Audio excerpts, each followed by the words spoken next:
Charlie's World. 안녕하세요, 찰리브라운입니다. 제가 지난 주말에 갑자기 개인적인 일이 생겨가지고 녹음을 못했어요. 오늘은 다시 시간이 나서 다시 이제 영상을 시작하려고 하는데 사실 이거는 지난번에 말씀을 드리려고 했었던 거긴 한데 이제 지금 말씀드리는 뉴스들을 우리가 투자하는 암호화폐나 아니면은 가상세계 이런 거랑 어떻게 보면 저는 맥락을 같이 한다고 생각을 하거든요. 그래서 현물경제와 현물경제의 축소 그리고 반대가 되는 어떤 VR 시스템의 그런 가상현실 그런 세계로의 어떤 전환되는 어떤 과도기라고 저는 생각을 해요. 그래서 중요한 건 이런 뉴스 하나를 보면 지금 보시면은 제목을 딱 보시면 몸집 줄이는 은행들 기업은행은 거꾸로 전략 왜? 라고 이렇게 제목이 나왔고 그 밑에 국민 등 6개 은행 상반기 점포수 4,519곳 전년비 125곳 하향세 그리고 기업 점포수는 2곳 증가 유일 영업점 효율성 제고 차원이라고 이렇게 나와 있는데 아마 아실 거예요. 은행에 가시면 예전보다 창고에 있는 직원들은 점점 줄어들고 하다못해 요즘에는 은행장들도 창고에 나와가지고 뭔가 서비스를 하게 지금 그렇게 실시하고 있잖아요. 근데 그런 게 사실 제가 개인적으로 바라봤을 땐 여러 가지를 얘기한다고 저는 생각을 하거든요. 사실은 은행 창구들이 우리한테 갔을 때 어플을 안 깐 분이 있으면 어플을 깔고 더 많이 활용 빈도를 늘리게 하려는 그런 움직임. 사진에 보시면 주요 6개 은행 오프라인 영업점 수 추이인데 이게 2017년 6월 말에서 2018년 6월 말이에요. 그리고 첫 번째 보시면 BIS 자기자본 비율이 가장 높은 데가 국민은행이고 두 번째 신한 그리고 우리 그리고 하나은행 농협 기업은행 이런 식인데 지금 보시면 기업은행 같은 경우는 아마 아시겠지만 기업은행을 사용하시는 원래 그런 분들보다 국민은행이나 아마 신한이나 우리 같은 데 사용하시는 분이 아마 대부분일 거예요. 근데 저도 마찬가지로 기업은행을 사용한 적이 없었거든요. 근데 예전에 이제 업비트에서 이제 계좌를 실명 계좌로 전환을 할 때 기업은행 계좌가 있어야 된다고 그렇게 거기서 말씀하셔가지고 저도 사실은 만들었었거든요. 근데 비대면 뭐 어쩌저쩌고 해서 그런 식으로 이제 만들긴 했는데 그런 거랑 사실 이 그래프랑 사실 영향이 있고 중요한 건 1군 은행 중에 지금 첫 번째, 두 번째, 세 번째, 네 번째, 다섯 번째에 있는 이런 은행들 같은 경우는 지금 보시면은 아시겠지만 점포수가 2017년 대비해서 2018년으로 갈수록 점진적으로 계속 감소를 하고 있는 현재 추세예요. 근데 사실상 이것도 마찬가지로 뭘 뜻하냐면 뭐 금융권에 있는 사람들이 일자리가 감소한다 이런 걸 제가 말씀드리려고 하는 게 아니라 그러니까 금융 어플 사용 빈도수가 늘어나고 페이 결제 시스템이 점점 생태계가 점점 확장되면 확장될수록 사실은 이런 물리적인 은행 점포 수는 기하급수적으로 줄어들 수밖에 없거든요.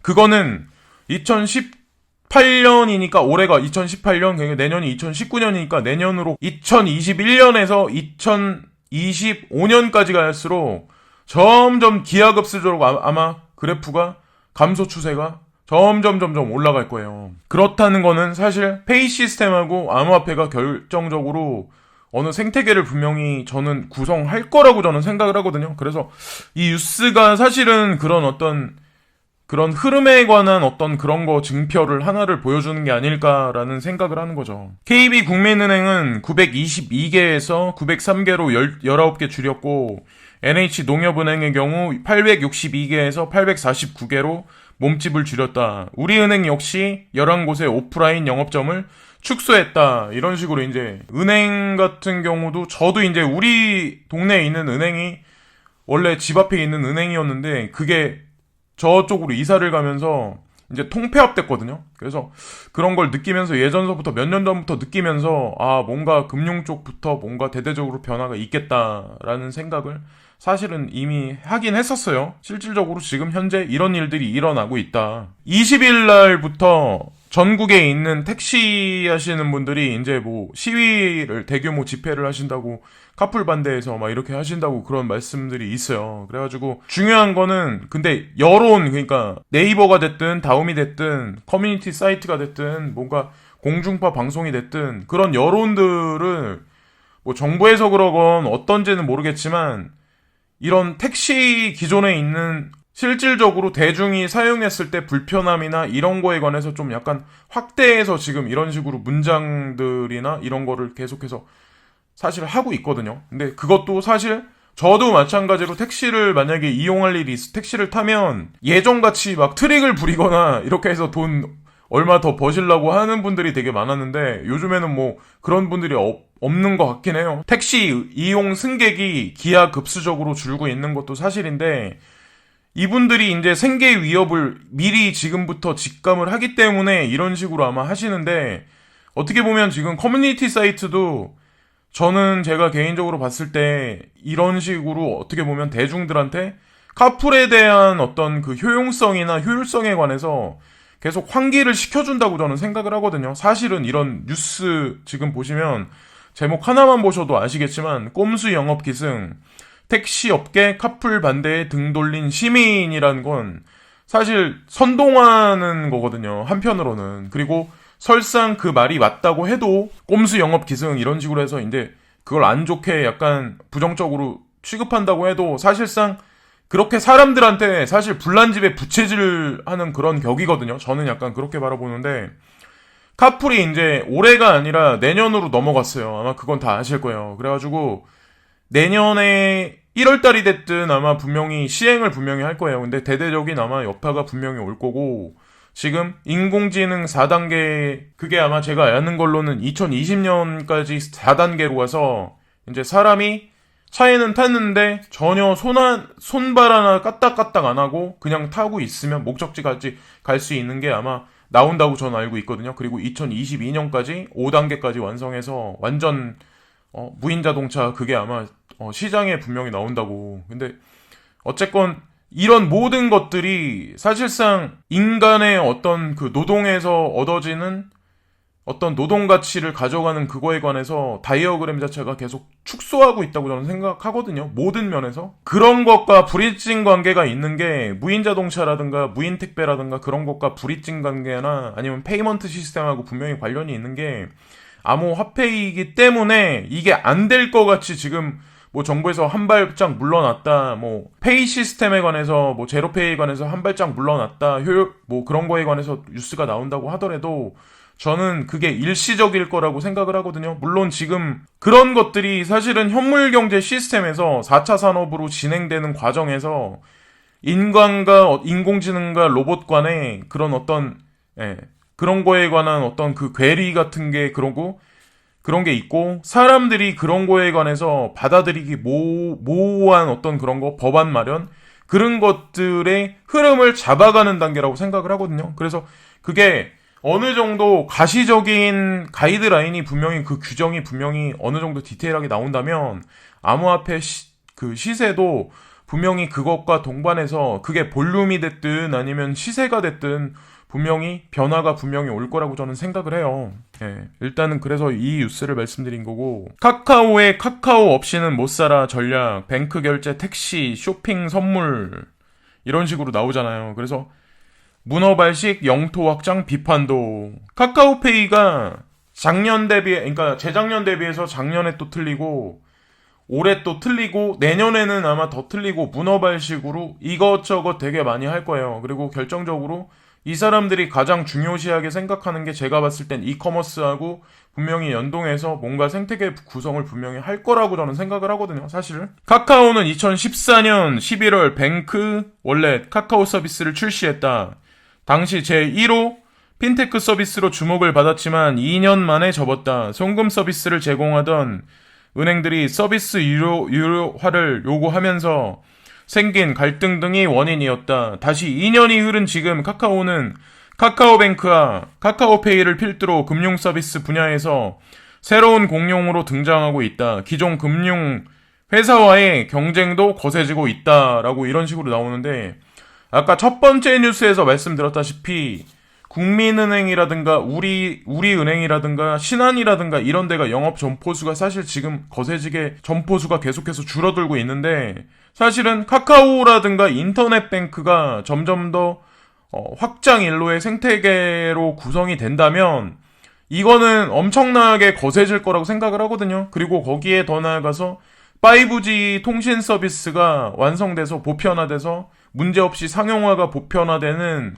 내년 말 정도 가면 아마 이거는 아마 여파가 더 거세질 확률이 되게 높아요. 그러니까 자율주행 자동차하고도 분명히 뭔가를 할 것 같거든요. 제가 개인적으로 봤을 땐 택시 말고도. 카카오의 카풀 서비스 때문에 일어난 택시기사 분신 사망 사건은 이런 갈등을 극명하게 보여준다. 소상공인들의 카카오에 대한 불만은 갈수록 높아지고 있다. 소상공인연합회는 지난 10월 카카오가 전방위적으로 골목상권 침탈에 나서고 있다. 카카오 드라이버로 대리운전 업계를 뒤흔들고 배달시장, 외식업 시장까지 장악하겠다는 노림수라고 꼬집었다.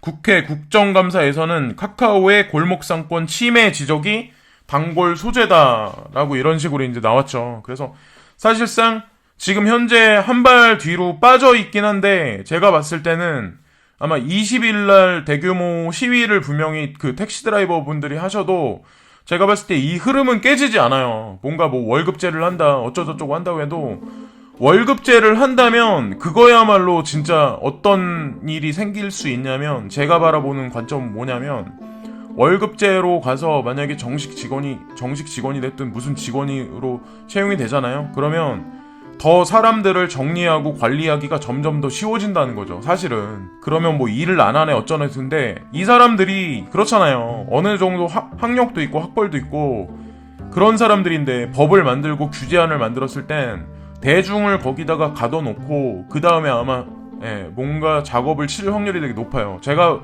보기에는 그렇거든요. 일단 하락세 잠시 주춤 약세는 이어질 듯이라고 이런 뉴스가 나왔는데 저도 이 말에 좀 약간 동감을 하거든요. 지금 이제 어떻게 보면 톡방이든 아니면 텔레그램이든 디스코드든 아니면 뭐 여러 가지 그런 SNS 기반의 그런 것들이든 아니면 트위터든 뭐 유튜버든 지금 보시면 예전보다 유튜브 올라오는 거나 아니면 강하게 주장하시는 분들이 조금 많이 바뀌었어요. 저도 마찬가지로 예전에 계속 뭐 홀딩하자 이런 데서 그런 말씀을 이제는 안 드리거든요. 솔직히 말씀드리면. 근데 어느 정도 이제 시간이 흐르면 우상향할 거라는 거에 관해서 확신은 하지만 그게 저는 지금은 아니라고 생각을 해요. 여러 가지 어떤 그런 면에서 저는 그게 내년 최소한 못해도 ETF는 지나야 된다고 저는 생각을 하고 있거든요. 그래서 비트코인 ETF를 기점으로 해서는 뭔가 변곡점이 분명히 나올 거다. 물론 그 전에 시세에 어느 정도 그런 건 있겠지만 제가 진짜로 바라보는 관점은 변곡점이 되는 거는 ETF가 아닐까라는 생각을 하는 거죠. 그래서 일단은 저는 개인적으로 일단 그렇게 생각을 하는데 여기 파란색으로 이제 네모칸 있는데 보시면 미국 제이 클레인튼 증권거래위원회 위원장은 10일 증권거래법을 지킨다면 가상통화 상장은 효과적일 수 있다며 긍정적 입장을 나타냈다. 독일 2위 증권거래소 슈투트가르트 12일 내년 상반기 가상통화 거래 플랫폼을 출시한다고 밝혔다. 국내 기업들 역시 블록체인의 우호적인 움직임을 보인다. 카카오는 14일 이스라엘의 블록체인 스타트업 오브스에 약 170억 원을 투자한다는 계획을 밝혔다. 예스24도 12일 동 기업과 업무 협약을 맺고 블록체인 메인넷을 개발하기로 했다. 라고 이런 식으로 나오죠. 카카오의 움직임이 이제 이런저런 면으로 다국적으로 지금 움직이고 있는데 저는 카카오가 움직이는 자본의 흐름이 결국엔 이게 한국에 국한된 자금이 절대로 아니라고 생각을 하거든요.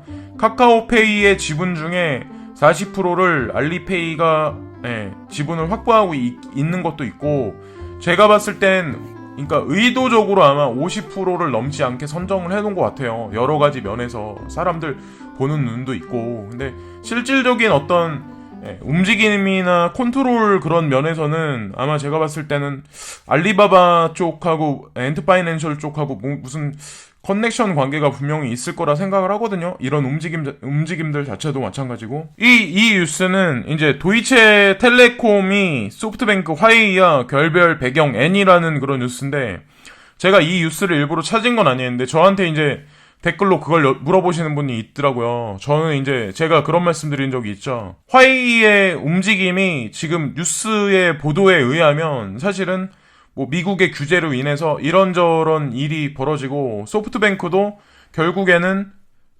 화웨이와 결별이라고 이렇게 나왔는데 사실 그 이면에 있는 거를 보면 소프트뱅크의 움직임은 사실상 전략적인 게 사실 있거든요. 그 숨어있는 게. 제가 말한 거에 관해서는 아마 그렇게 이뤄질 확률이 있다고 저는 아직까지도 그런 생각을 해요. 그래서 그 이유나 그 배경을 보시면 T모바일하고 스프린트 합병 둘러싼 미정부 눈치 보기도 한몫이라고 이렇게 나와 있잖아요. 그래서 사실상 완전히 지금 합병이 된 상태는 아닌데 지분이나 어떤 그런 관계에 관해서 정리를 손정희가 일단 해놓은 상태에서 두 회사 합병 거래가 성사되려면 미 연방통신위원회 FCC와 미 법무부 DOJ의 승인까지 거쳐야 한다. T모바일은 합병이 내년 상반기에 타결될 것으로 예상한다고 밝혔다. 한편 세계 최대 통신장비 공급 업체인 화웨이는 올 들어 애플을 제치고 세계 제2위의 스마트폰 업체로 성장해 있다라고 여기 써있죠. 그래서 어떻게 보면 저는 이 허가가 나오기까지 저는 아마 소뱅에서 뒤로 발을 뺄 확률이 되게 높다고 생각을 해요. 근데 사람들은 겉에 나와 있는 뉴스를 보면 만약에 뉴스를 진짜 많이 찾아보지 않으면 이렇게 돼서 소뱅에서 지분을 팔아서 결국에는 화웨이가 이렇게 되고 화웨이가 결국엔 밀리겠구나 이렇게 말씀하시는 분들이 되게 많을 거예요. 근데 제가 이제 7월 달부터 지금까지 제가 바라보는 관점에 관해서 분명히 말씀드렸지만 이제 통신 시장에서 지금 화웨이가 그때는 아마 전 세계 1위로 등극을 할 거예요. 분명히 어느 순간이 되면 삼성을 아마 제칠 확률이 되게 높아요. 근데 그런다고 제가 박수를 치는 게 아니라 제가 보는 거는 그렇게 갈 거라는 거죠. 예. 그래서 이 지금 소뱅의 움직임에 관해서 이게 이런 일이 있다가 없어지겠다가 아니라 그 사람이 화웨이를 선택을 하고 그리고 T모바일하고 스프린트사를 선택을 해서 그 커넥션 관계를 유지를 시키고 지금까지 끌고 왔을 때는 그냥 단순한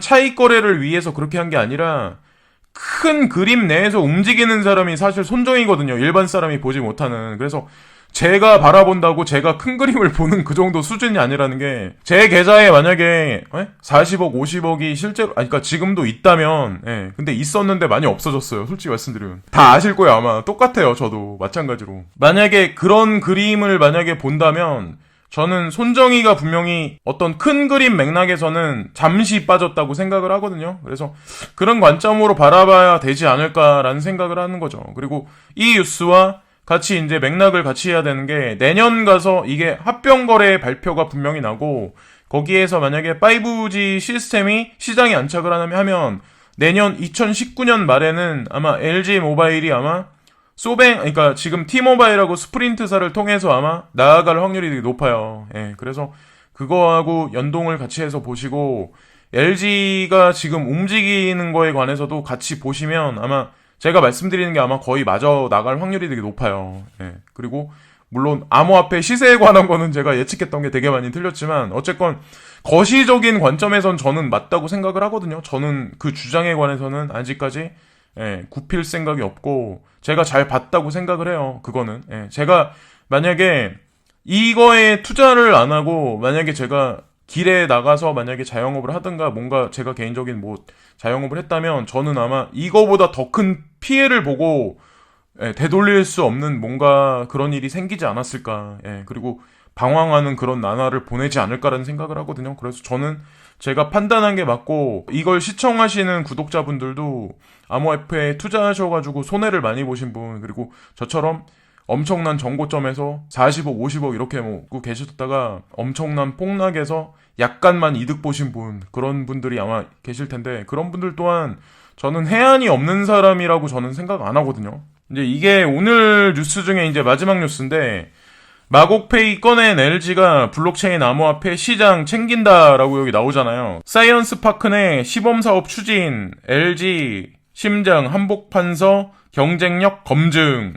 LG가 블록체인 기반 암호화폐 사업을 추진한다. 최근 LG 사이언스파크 내 마곡페이 시범사업을 시작했다. 이르면 새해 1분기 중에 암호화폐 플랫폼을 전국으로 확장한다라고 여기 나오잖아요. 이런 뉴스를 보시거나 스테이블 코인이 되게 많이 나오고 STO가 어떻게 된다 뭐 이런 법률이나 STO 관련한 코인들만 자리를 잡을 거다라고 생각하시는 분들이 되게 많지만 제가 바라보는 관점 뭐냐면 업비트에 상장돼서 거래 볼륨량이 어느 정도 되게 상위권에 있는 거나 시총에서 되게 상위권에 있는 것들, 그리고 코베에 상장된 것들, 폴로니엑스에서 기축이 되는 어떤 그 코인들로 자리 잡은 것들, 그런 것들 있잖아요. 예를 들어서 그런 것들은 어떻게 보면 다 전반적으로 통용되거나 그럴 확률이 되게 높아요. 제가 바라보는 관점은 그렇거든요. 티오만 증권형 토큰만 이게 딱 증권형 토큰 거래소가 만약에 생겨난다면 기존에 있는 증권업하고 연관돼서 기존에 있는 주식이라든가 이런 것들도 제가 봤을 땐 토큰 형태로 아마 분명히 시간이 5년, 6년, 7년이 걸리더라도 어떤 그런 변환되는 플랫폼의 시스템이 분명히 올 거라고 저는 생각을 해요. 그래서 우리가 지금 이런 거를 상상으로만 하지만 모든 현물에 있는 자산이나 이런 것들이 그런 식으로 아마 이동이나 사용의 페이먼트 시스템하고 분명히 연동되지 않을까라는 생각을 하는 거죠. 그래서 너무 많이 지금 시세가 엄청나게 하락했다고 하더라도 제가 바라보는 거는 너무 그렇게 많이 걱정하실 필요가 절대 없다는 거죠. 왜냐면 금도 마찬가지잖아요. 예를 들어서 금이 1온스당 37.5g인가 그런 걸로 알고 있는데 37.5g짜리 금이 1온스가 있다고 쳤을 때 그 가치 변동은 옛날서부터 엄청나게 위로 아래로 내려가고 올라가고 했어요. 그렇지만 그거에 관한 변함은 없었잖아요. 근데 코인도 제가 이거를 빗대서 말씀드리면 뭐하지만 1비트코인의 가격이 2,850만 원을 찍고 지금 가격대 허접한 가격대에 있지만 그거에 대한 세력이 거기다가 생명을 불어넣고 지금까지 지리하게 끌고 왔었다는 거에 관해서는 저는 변함 없을 거라고 생각을 하거든요. 일정 시점이 분명히 지나면 지금 이런 식으로 이더리움에 관해서 주목을 해가지고 이더리움에 매입을 한 것도 분명히 사실이었고, 중요한 건 LG 같은 경우 그리고 현대 같은 경우도 한국 내에서는 지금 이런 식으로 뭔가 토큰 경제 시스템 그리고 블록체인 관련해서 뭔가 페이먼트 시스템이나 사업 영역을 구축하기 위해서 마곡 내에서 이런 마곡 지구에서 뭔가 자기들만이 그런 걸 한다고 하잖아요. 한국에서는 제주도에서 먼저 그런 식으로 뭔가 한다고 하고, 그런 것들이 결국에는 작은 덩어리들이 이제 결국엔 연결이 돼서 하나의 큰 덩어리 조합이 될 거라고 생각을 하거든요. 뭐 그게 서울이 됐고 경기도가 됐고 강원도가 됐고 이런 식으로 나중에 그런 식으로 분권화돼서 도시가 그런 식으로 페이먼트 시스템이 운영이 되겠지만 그것들이 결국에는 다 연동을 할 거라는 거죠. 결국엔. 그래서 제가 이런 말씀드리면 못 받아들이시거나 그런 분들도 분명히 계시겠지만 저는 그렇게 가고 있는 것 같아요. 제가 이제 개인적으로 봤을 때는. 업계 관계자는 LG 사이언스파크 대상 마곡페이 시범 사업은 1단계로 코인 결제 인프라 활용에 문제가 없는지를 확인하는 가늠자가 될 것이라면서 이 사업을 통해 LG는 다양한 블록체인 기반 미래 사업 등 발판을 마련하게 될 것이라고 설명했다. 라고 이런 식으로 나오죠. 그리고 LG가 아마 5G 통신 시장에서 아마 선두의 자리매김을 하고 본인들이 어떻게 보면 다른 타 경쟁업체보다 백색가전에서 우위를 많이 차지하고 있는데 저는 그런 생각을 하거든요. LG도 마찬가지로 IoT하고 관련해서 분명히 뭔가 시장 확장력을 분명히 할 거라고 생각을 해요. 우리가 쓰는 여러 가지 가전제품, 우리 주변에 있는 여러 가지 것들 있잖아요. 뭐 냉장기, TV, 세탁기, 뭐 그 외에 뭐 스피커라든가 뭐 여러 가지 것들이 전등이라든가 그런 것들에서 아마 LG가 분명히 뭔가 발돋움할 만한 뭔가 그런 성과를 분명히 낼 것 같아요. LG에. 그래서 뭐 친중이라는 오명 뭐 어쩌저쩌고 그래서 뭐 매스컴에서 엄청나게 사람들이 그러는데 기업을 하는 사람 입장에서는 그런 대중이 뭐 어쩌저쩌고 말하는 거에 휩쓸리고 그거에 관해서 눈치를 본다기보다 본인들이 생각하는 그룹의 흥망성쇠에 따라서 그 어떤 키를 오른쪽으로 돌리냐 왼쪽에 돌리냐 직진하냐 아니면 뭐 쉬었다 가냐에 따라서 되게 많이 판세가 좌우된다고 저는 생각을 하거든요. LG의 과도기를 저는 되게 지금 현재 흐름 추세가 분명히 뭔가 나올 거라고 저는 분명히 생각을 해요. 지금까지 말씀드린 뉴스가 뭐 이더리움이다 뭐 에이다다 뭐 시빅이다, 뭐 이오스다, 뭐 이런 거에 관해서 말씀드린 건 아니에요, 사실은. 근데 그런 뉴스는 물론 뭐 다른 영상에서 분명히 말씀드리겠지만 우리가 흔히 생각하고 느끼는 우리 주변의 여러 가지 뉴스들이 사실상 지금 이런 식으로 움직이고 있다는 거에 관해서는 알고 있어야 된다는 거죠. 시세가 형편없고 그래서 되게 많이 확신하지 못하시는 분들이 되게 많지만 어쨌건 이런 식으로 우리 주변에 있는 기업들도 움직이고 있기 때문에 확신을 하셔야 된다는 거죠. 일단 운동을 갔다 와서 다시 녹음을 할게요. 오늘도 좋은 하루들 되시고요. 구독과 좋아요 부탁드립니다. 감사합니다.